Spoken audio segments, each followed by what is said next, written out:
నేటి ప్రత్యేకతకు స్వాగతం. ఈరోజు మార్చి 16 అంటే మన జాతీయ వ్యాక్సినేషన్ డే. ప్రతి సంవత్సరం మార్చి 16ను మా జాతీయ టీకా దినోత్సవంగా జరుపుకుంటున్నాం. టీకాల యొక్క ప్రాముఖ్యతను గుర్తు చేస్తూ ప్రజల ఆరోగ్య పరిరక్షణలో అవి చేసే మేలును ప్రజలకు తెలియజేయటమే ఈరోజు ప్రత్యేకత. జాతీయ టీకా దినోత్సవం 1995 మార్చి 16న తొలిసారిగా మొదలుపెట్టారు. ఆ రోజు ఓరల్ పోలియో టీకాలు మొదటిగా అందుబాటులోకి వచ్చాయి. అప్పటి నుండి ప్రతి ఏడాది జాతీయ టీకా దినోత్సవంగా జరుపుకుంటున్నాం. టీకాల ద్వారా మానవాళికి అనేక ప్రయోజనాలు ఉన్నాయి. ముఖ్యంగా ప్రాణాంతకమైన వ్యాధులపై రక్షణ కలిగించుట కోసం ఈ టీకాలను వాడుతున్నాం.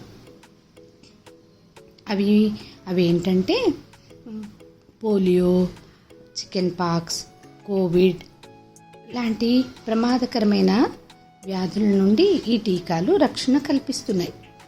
ఈ టీకాలు సంఘ ఆరోగ్య పరిరక్షణే కాకుండా వ్యక్తిగత ఆరోగ్య పరిరక్షణతో పాటు సమాజాన్ని కూడా ఆరోగ్యంగా ఉంచటంలో సహాయపడుతున్నాయి. ప్రస్తుత సందర్భంలో టీకాల యొక్క ప్రాముఖ్యత చాలా పెరిగింది. ముఖ్యంగా కోవిడ్ మహమ్మారి తర్వాత టీకాలు ఎంత ఉపయోగపడుతున్నాయో ప్రజలందరికీ అర్థమవుతోంది. ప్రభుత్వాలు ప్రతి ఒక్కరికి టీకా అందించేందుకు విస్తృత ప్రణాళికలు రూపొందిస్తున్నాయి. మన నినాదం ఏంటంటే ఒక చిన్న టీకా పెద్ద రక్షణ.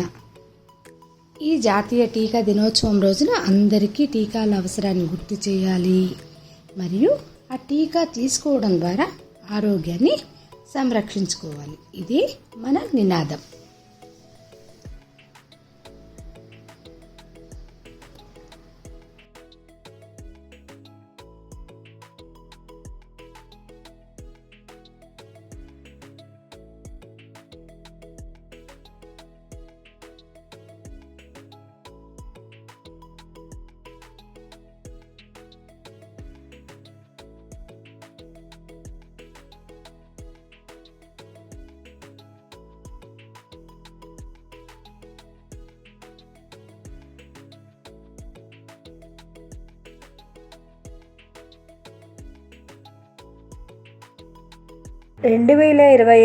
ప్రపంచ వినియోగదారుల హక్కుల దినోత్సవం యొక్క ఇతివృత్తం.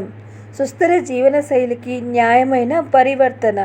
వినియోగదారుల అలవాట్లలో న్యాయమైన, సమ్మిళితమైన మరియు స్థిరమైన మార్పుల అవసరాన్ని ఈ థీమ్ నొక్కి చెబుతుంది.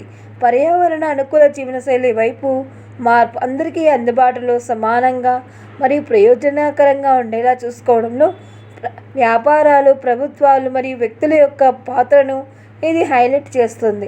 ఆర్థిక లేదా సామాజిక స్థితితో సంబంధం లేకుండా 2025లో ఇది ఎందుకు ముఖ్యమైనదంటే వాతావరణ మార్పు, వనరుల క్షీణత మరియు పర్యావరణ క్షీణత ప్రపంచ శ్రేయస్సుకు ముప్పు కలిగిస్తూనే ఉన్నాయి. అధిక ఖర్చులు లేదా లభ్యత లేకపోవడం వల్ల చాలామంది వినియోగదారులకు ఇప్పటికి స్థిరమైన ప్రత్యామ్నాయాలు అందుబాటులో లేవు. స్థిరమైన ఎంపికలు అందరికీ సరసమైనవి, న్యాయమైనవి మరియు సులభంగా స్వీకరించగలవని నిర్ధారించుకోవడానికి ప్రభుత్వాలు మరియు కంపెనీలు కలిసి పనిచేయాలి. కీలక దృష్టి ప్రాంతాలు. పర్యావరణ అనుకూల అలవాట్లను ప్రోత్సహించడం, పర్యావరణ అనుకూల వ్యాపారాలు మరియు బాధ్యతాయుతమైన ఉత్పత్తిని ప్రోత్సహించడం, స్థిరమైన ఉత్పత్తులకు న్యాయమైన ప్రాప్యతను నిర్ధారించడం, బలమైన వినియోగదారుల రక్షణ విధానాల కోసం వాదించడం. ఈ యొక్క ఇతివృత్తం ప్రపంచాన్ని స్థిరత్వాన్ని ఒక సమిష్టి సమ్మిళిత ఉద్యమంగా మార్చాలని, పరివర్తన కొంతమంది వెనుకబడి ఉంచకుండా అందరికీ ప్రయోజనం చేకూర్చేలా చూసుకోవాలని కోరుతుంది.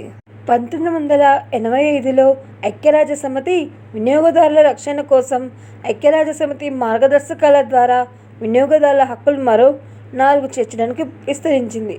అవేమిటంటే ప్రాథమిక అవసరాలు తీర్చుకునే హక్కు, 2 పరిహారం పొందే హక్కు, 3 వినియోగదారుల విద్యా హక్కు మరియు ఆరోగ్యకరమైన వాతావరణాన్ని పొందే హక్కు,